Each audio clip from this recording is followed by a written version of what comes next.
Dona? Ernesto?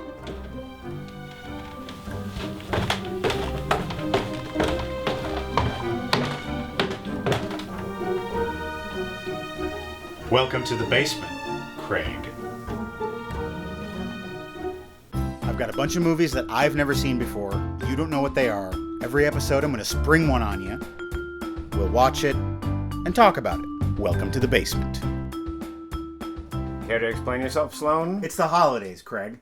Whether you celebrate Christmas, Hanukkah, or etc., the holidays are about gathering, giving, and gambling. For this, our final episode of the year, we're going to play a little shell game. You see before you 3 shells. Underneath each is a movie. One, an undisputable Christmas classic. The second, a quirky modern take on the holiday movie. And lastly, a straight-to-DVD Christmas turd. You're going to pick one of them, and that's what we're going to watch. First off, we have a perennial holiday staple that somehow I've avoided all these years. I give you Miracle on 34th Street. I've never seen that either. Next from Finland, we have Rare Exports, a slightly more twisted take on the legend of Old Saint Nick. And it is with great trepidation that I give you Beethoven's Christmas Adventure. All right, here we go. Watch the lady. Imagine where the lady might be. I don't know where the lady is. You don't know where the lady is. I didn't know where she was to begin with. Neither do I.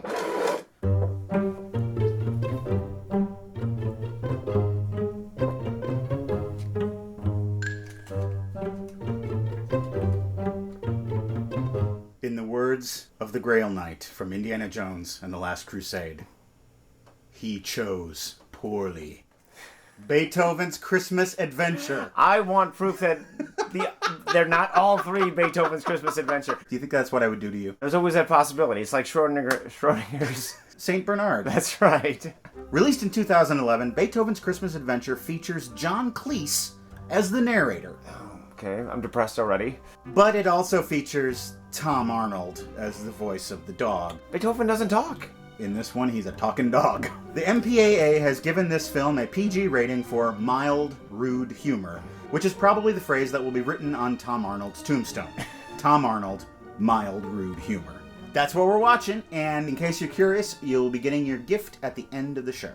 Won't you come on over to the old leather couch with us for some family time holiday fun? The Big Dog Gets in Trouble film, Beethoven's Christmas Adventure.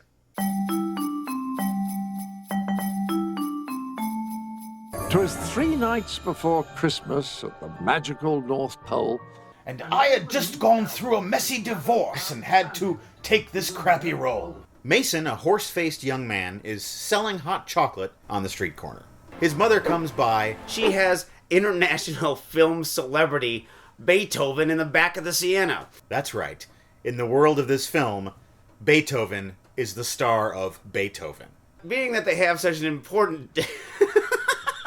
Everyone wants a photo with Beethoven. Being that he's such an important dignitary, they just leave him tied up to a folding card table where nothing could possibly go wrong. Meanwhile, Henry, the North Pole elf, is on a runaway sleigh. He loses Santa's magic bag. He falls out of the sleigh And takes about 12 nut shots to the groin from tree branches. Henry licks a magical candy cane and is suddenly able to talk to dogs. I can understand you perfectly, Beethoven. You're kidding me, right? Duh. It must be very sad to be known as a poor man's Tyler Perry. Mason agrees to help Henry find the magic bag. The bag is found by Sylvester Smirch, a man whose name destined him to a life of villainy. He's a price gouger. He's a con man of the vilest sort. He's a man who's gonna steal Christmas and make a fast buck off it. Oh, it's the magic bag of toys. The evil man is gonna pick up the bag. This is it's kind of like Fargo at this point. Really similar. Oh man, wreck the house, Beethoven. Come on, don't forget your roots. No one likes an ungrateful elf. Oh, I forgot that he talked. I wish he just barked and nudged people to communicate. You're up early? More mugging from this tool bag. Mason's mom, Christine, she's got to work on the big Beethoven float. She's got plans, she's got ideas, she's got a little model that she's made. And nothing can happen to that model Gotta pitch my float idea to Mr. Rexford. I gotta go pitch a float, if you know what I mean. Eventually, they track down Sylvester. If Beethoven doesn't destroy a house in this, I am gonna be really disappointed. And I'm pretty disappointed right now. I don't know what's worse. Oh, I can't stand looking at this kid's stupid face or hearing his stupid voice. What I want you to do is press release that float like you have never press released anything before. I gotta go press release a float, you know what I'm saying? They also get help from a stray dog. Are you telling me there's really animals with no homes? Yeah, a lot of them. Oh, here comes the message. This is the message of the movie. I don't get it. Why don't people just take them in? Shh, the message. Quiet, Matt. He's doing Listen the to message. the message. I'm trying to hear the message. Whoops. Now I missed the message. The mom's model sets on fire. Grayson, is something on fire? I gotta go burn a float, if you know what I'm saying. I specifically told you not to go in there. That could have been salvaged. It was easily fixable. Just our float? There were some problems with the model, so we had to make a few small changes. That's why we charred this whole corner of it. And there is lots of dog flatulence.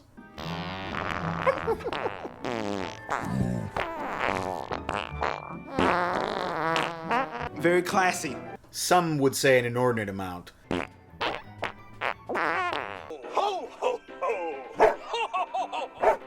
Wake up, it's the worst thing ever! They find the bag at Sylvester Smirch's crooked toy store, but they're unable to get it back. I'm going to call the police. And who do you think they're going to believe? Me? Or a black man? And get aided by a band of carolers who are led by the world's most bitter gay fella. Please, please, please. Easy, Presley.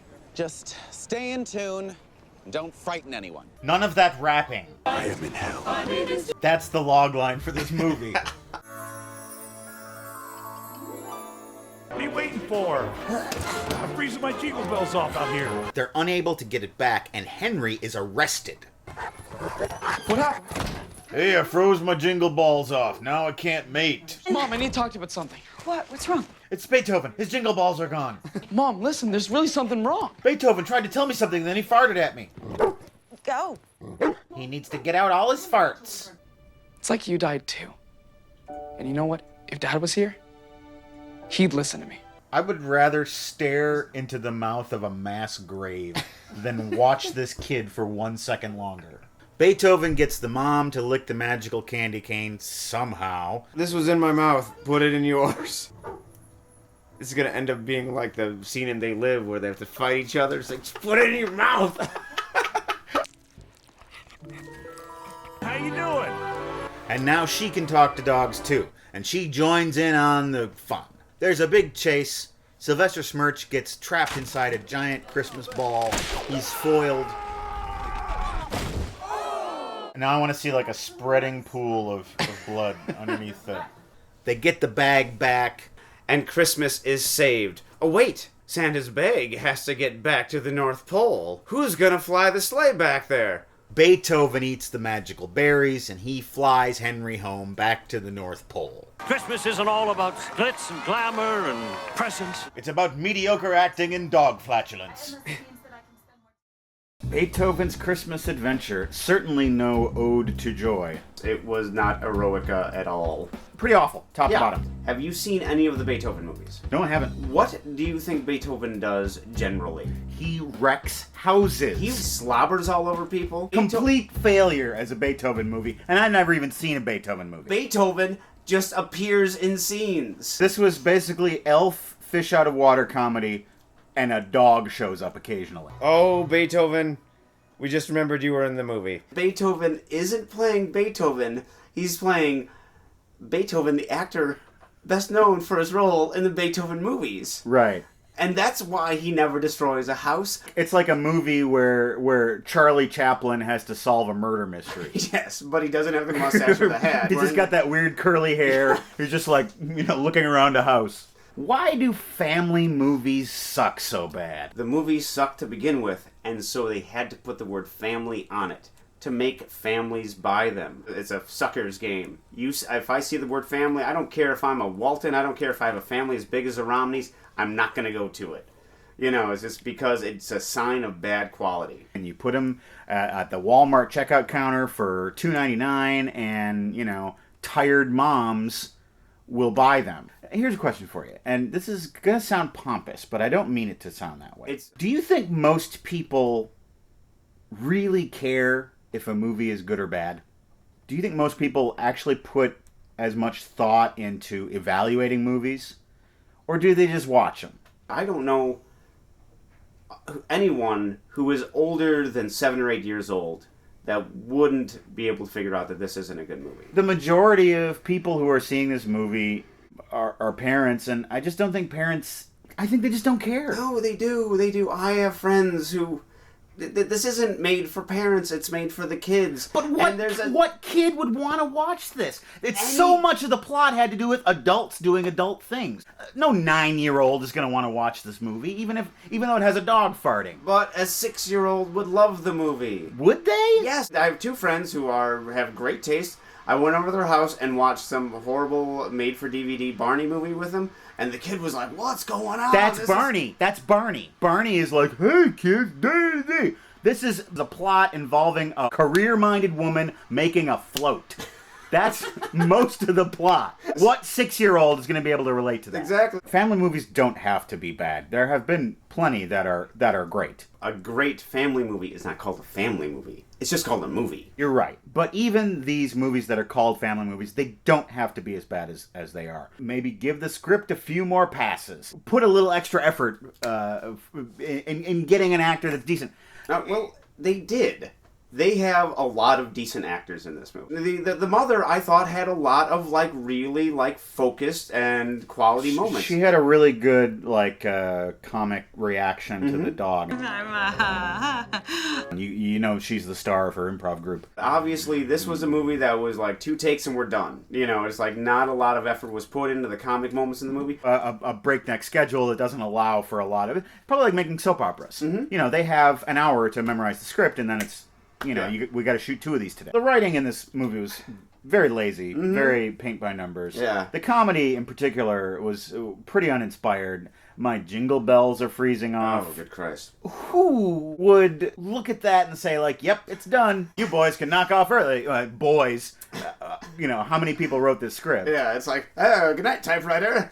have a drink. Come on, kiddo, I really want to know what you think. No one calls anybody kiddo. This brings me to one of my pet peeves of bad movie writing. Lazy exposition. Whenever you have a brother and sister and they're in the scene for the first time together, one of them will inevitably say, "What's up, sis? Hey, bro, what's going on?" No one talks like that. Every time I see that, it's just like I'm listening to writing. I'm not listening to characters talking. Final thoughts. In the Mood for Love, Fitzcarraldo. Beethoven's Christmas Adventure. That's right.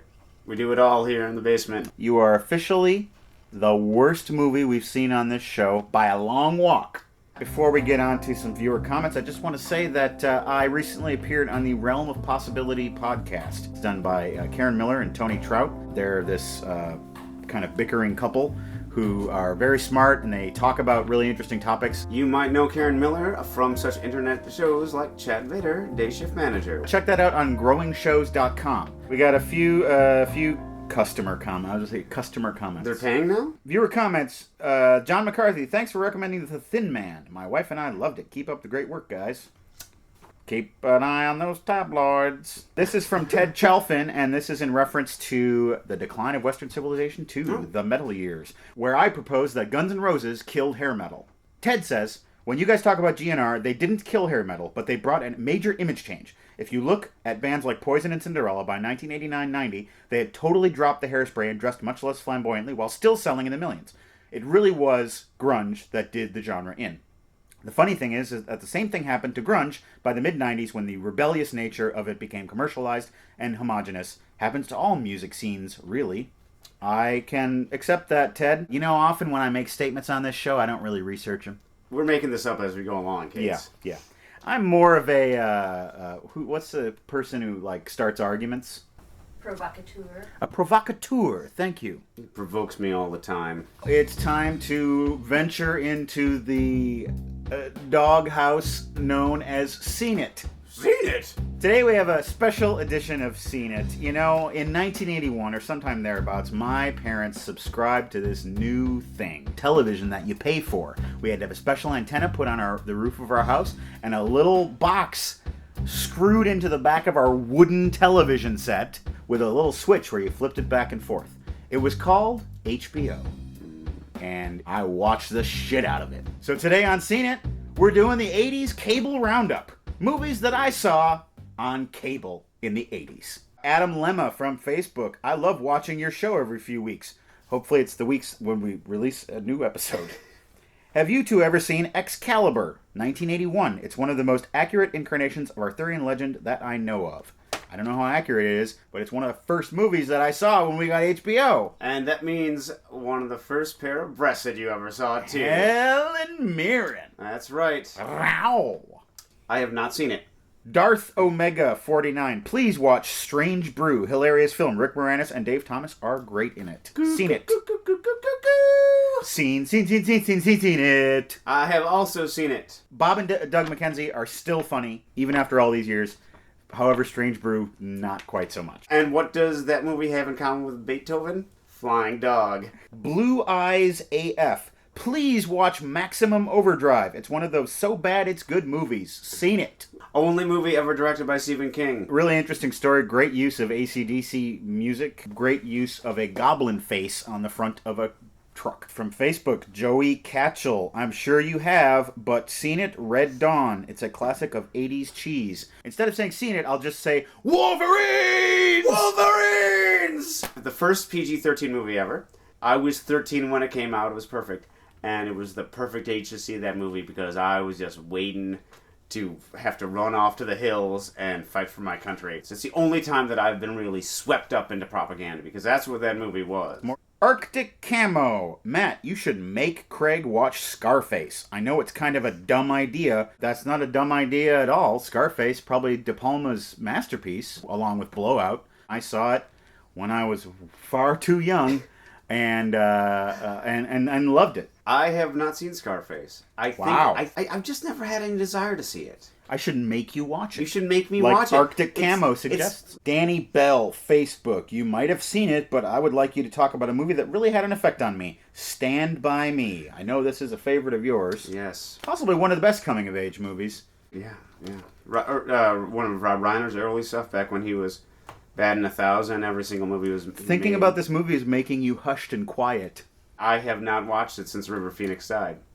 Because I was an acting student. That guy was my Brando when I was a kid. All four of those kids were great in that movie. That is Seen It. We are approaching the end of our show. Before we get there, I have one more customer comment. Another satisfied customer, John Sanford. Hello, gentlemen. I wanted to say, and I mean this earnestly, that I'm truly thankful for you guys and this show. I've always loved movies, but have been watching and discussing them less and less since I started college. This show has encouraged me to crack down on my list of movies I want to see, and made me excited about the movies in general again. So thank you sincerely for the program, and keep up the fantastic work, and thank you for reigniting my love of film. John. That's why we do this show. Really, the show has reignited my love of film as well. Without further ado, here is your gift. Oh, gift. Hey, it's a card. With a cat on it. Sure. Merry Christmas to you, too. It's a fat cat, just like Ernesto. Craig. This past year of cinematic exploration has meant a lot to me. The show has exceeded my expectations, transcending its origins as a mere New Year's resolution and becoming a true source of happiness and creative fulfillment for me, and hopefully for the audience that together we have built.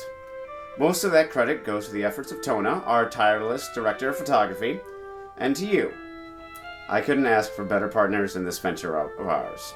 For a year of exemplary service as co-host of Welcome to the Basement, here's your gift. For our first show of Season 2, you get to pick the movie, host the show, and sit in the big chair. Here's to the coming year of many more trips to the basement, and hopefully many more years after that. I totally agree. Mr. Sloan, my glass is empty. Which helped for Beethoven's Christmas Adventure. It's been a pleasure this entire last year. This has been my favorite part of the year. And that ends Season 1 of Welcome to the Basement. We want to thank you all for joining us. We're done for the year, but the fun is not over yet because we are having a Season 1 wrap party and you're invited. Join us on December 28th, 8 o'clock Central Time for a live broadcast where we're going to do the Welcome to the Basement year in review. You're going to get to meet the crew of the show. We're going to talk about the movies that we watched. We're going to have some surprises. We're going to have special guests. We're going to have that noise. Have plumbing noises happen. This is a basement after all. A real working basement, folks. We'll answer your questions. We'll read your comments. We'll have a lot of fun together. That is December 28th, 8 o'clock Central Time. Join us then. On behalf of Craig Johnson, my co-host, and myself, I bid you a fond good night and a happy holidays. Merry Christmas, everyone. Woof, woof. Gotta end with some class. We wish you a Merry Christmas and a Happy New Year. I'm sure there's something that can be used in that.